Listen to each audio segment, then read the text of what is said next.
It's Thursday, July 25, 2024. This is CVM News at noon. I'm Nika Lewis.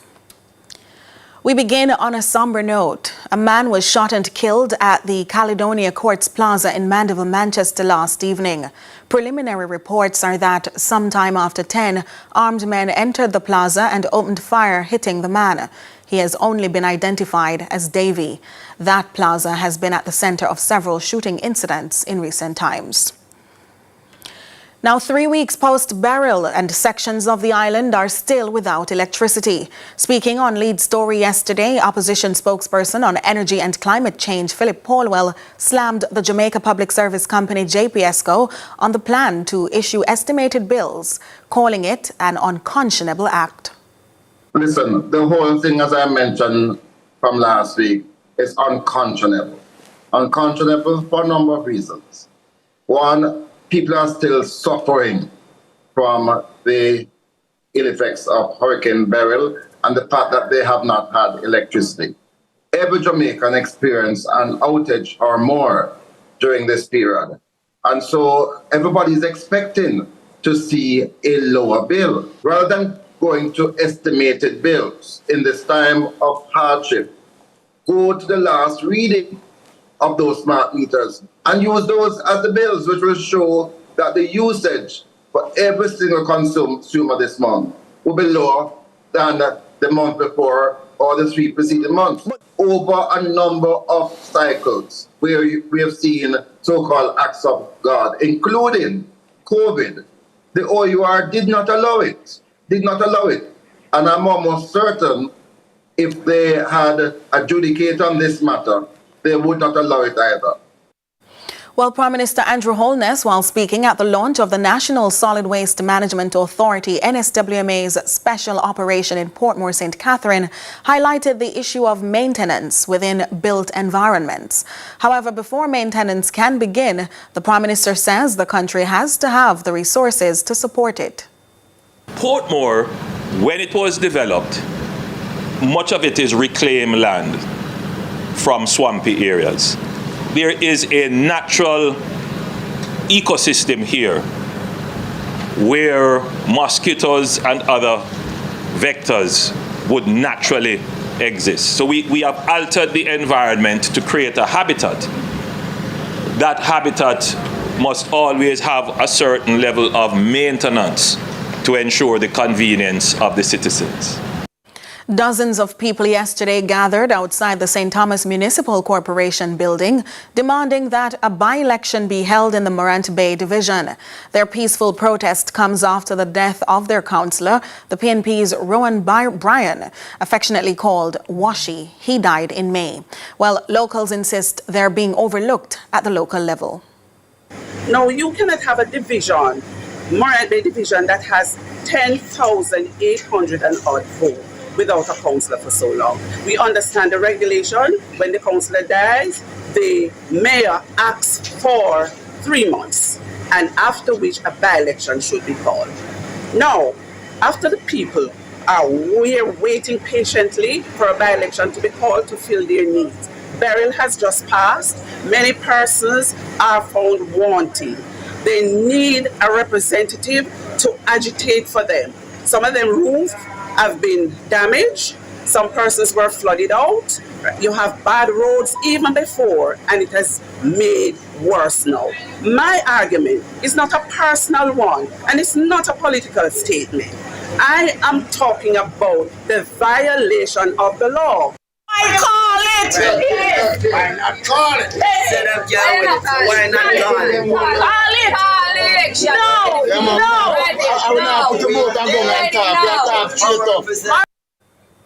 Craft vendors island-wide have joined forces to speak out on what they describe as a lack of representation under their current ministry.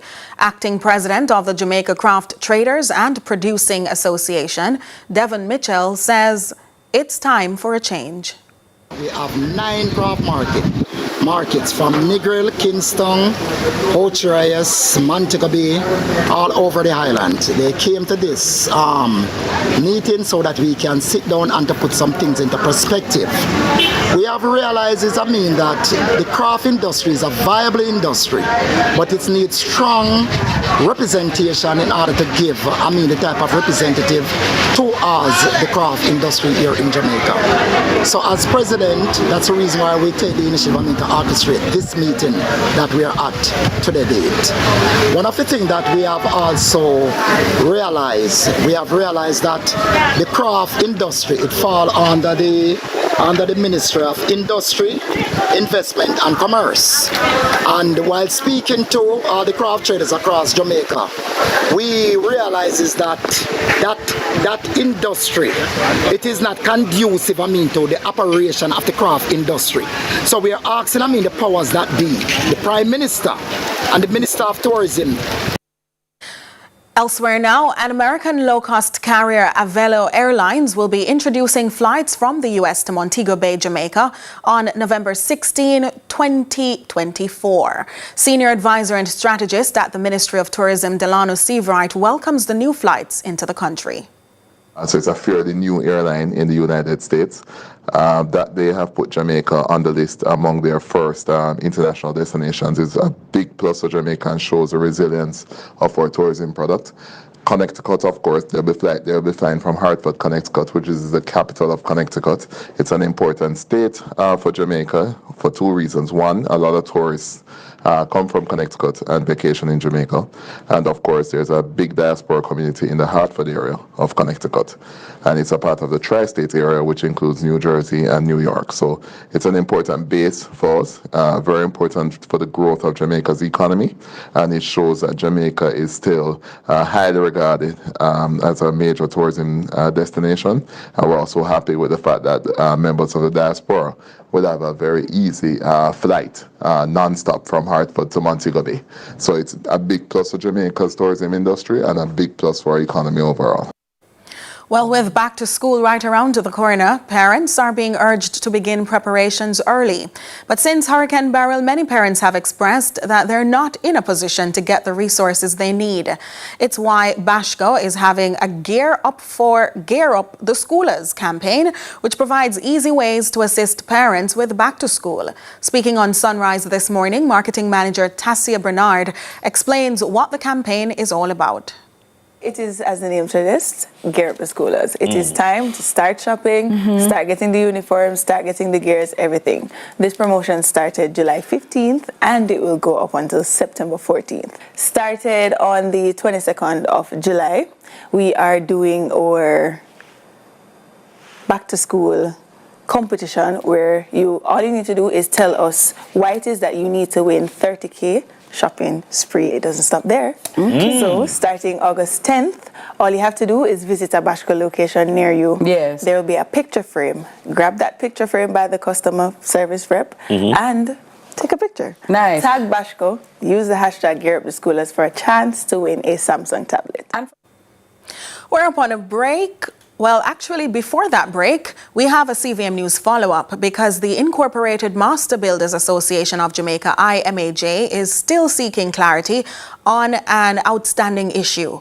Over a month ago, concerns were voiced about the prerequisites for contractors within the government's SPARK program. Trisha Gay Kelly spoke with the association's president for this update. The Incorporated Master Builders Association of Jamaica, IMAJ, in recent times called on the government to revisit the pre-qualification process for its road rehabilitation project, the SPARK program. The IMAJ was concerned that local contractors could not meet the required qualifications the government had set for the program. Since then, the association has received feedback from the government, specifically from newly appointed Works Minister Robert Morgan. IMAJ President Richard Mullings expressed gratitude to Morgan for his transparency in the matter. However, regarding the organizers of the SPARK program, we have sent some communication, some correspondence that we have gotten no response on.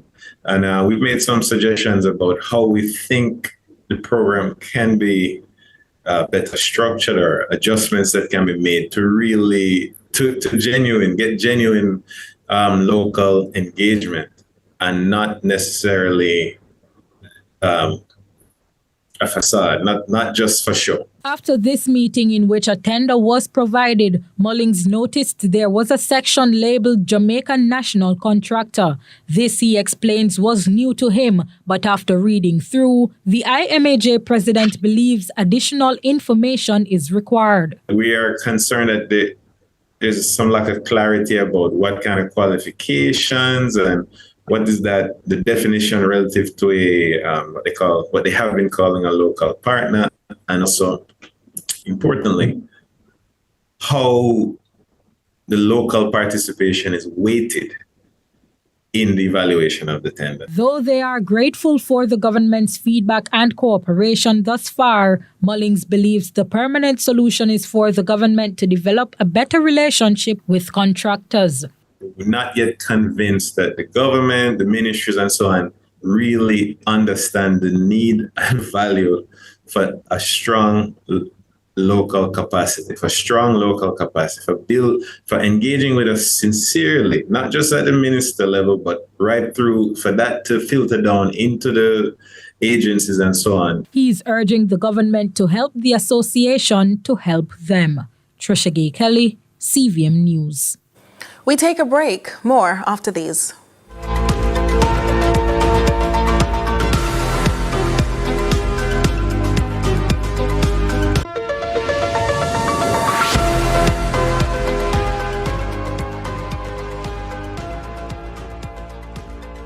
Your one-stop shop for everything sweet.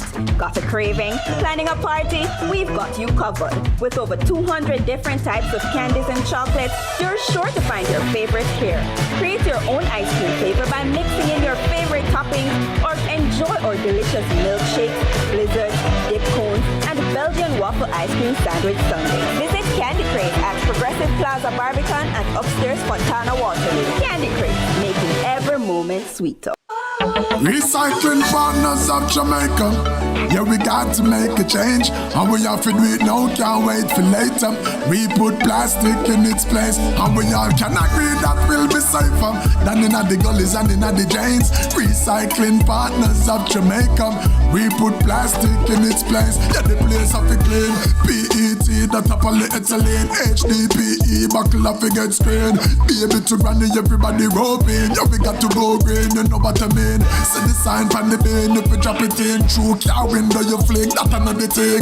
And we don't want no garbage in this game. No, we handle it up, bug them are not the same. So listen up, Jamaica, I'm saying it's time to make a change. Recycling partners of Jamaica. We put plastic in its place, and we all can agree that we'll be safer than in the gullies in the every range. Recycling partners of Jamaica. We put plastic in its place. What's your story? What's your sign? Who dreamers? Hear what other people say. We're doing this in our own way. We come alive. We come alive.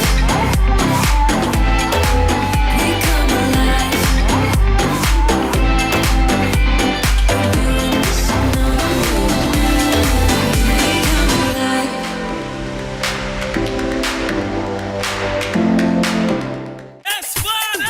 come alive. Celine, what going? We can't say we're a friend now. Celine. We have to take on the road. Yeah, man, we have to take on the same way. All right, Lord, thank you so much for this day. Me, I do the work. Yeah. And the people, them accept it. Clarendon, Mandeville. But now we get to go into the inner city of Kingston. I can't wait to learn more as we go across Jamaica into different churches to understand what they do.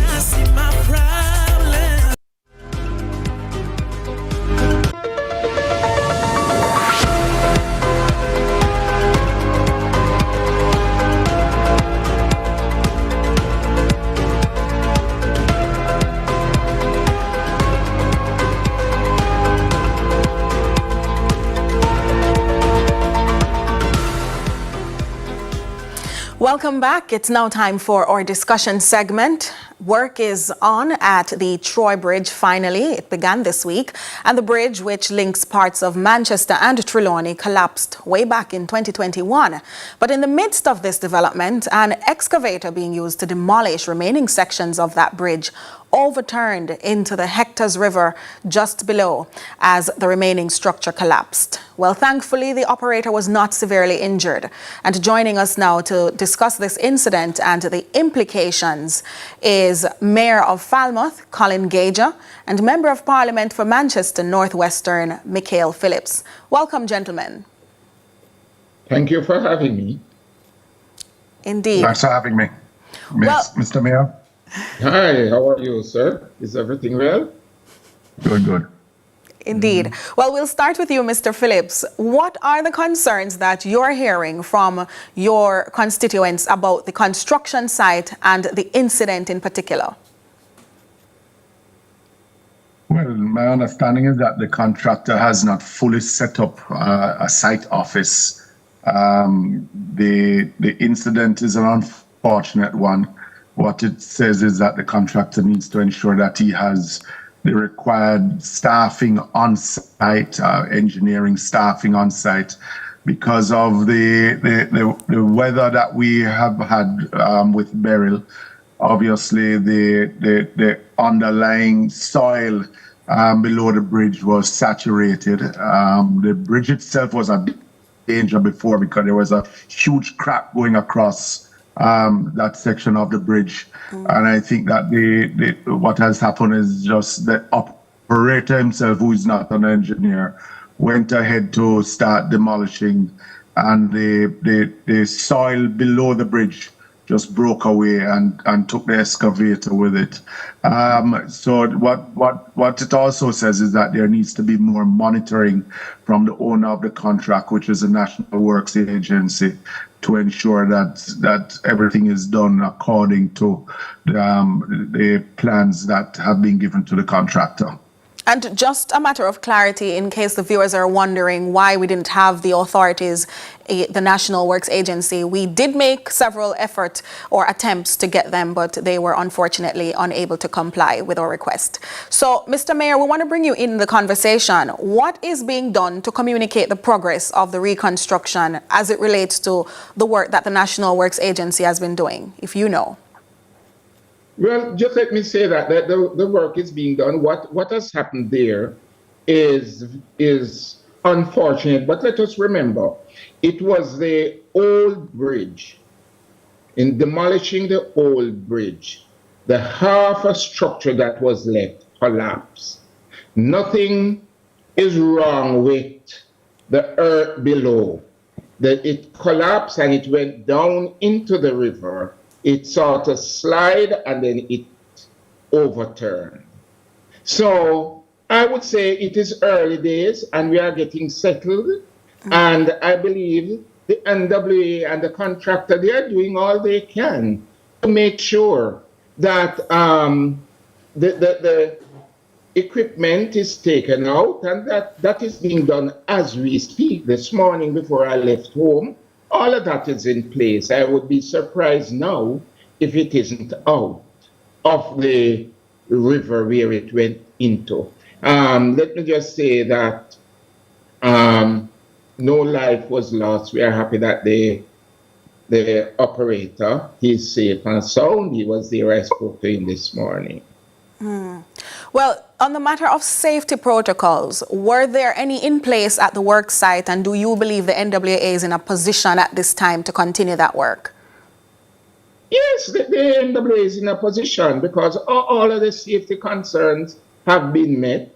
It is just as I say, the demolition of the old piece of the bridge. And the NWA, they are. It is early days, and they are doing good work. I couldn't say otherwise. It's not the NWA fault that the bridge collapsed. The bridge is old. It's over 100 and odd years old. Well, if I may ask you again, Mr. Phillips, to just join back the discussion, because some would say this is an act that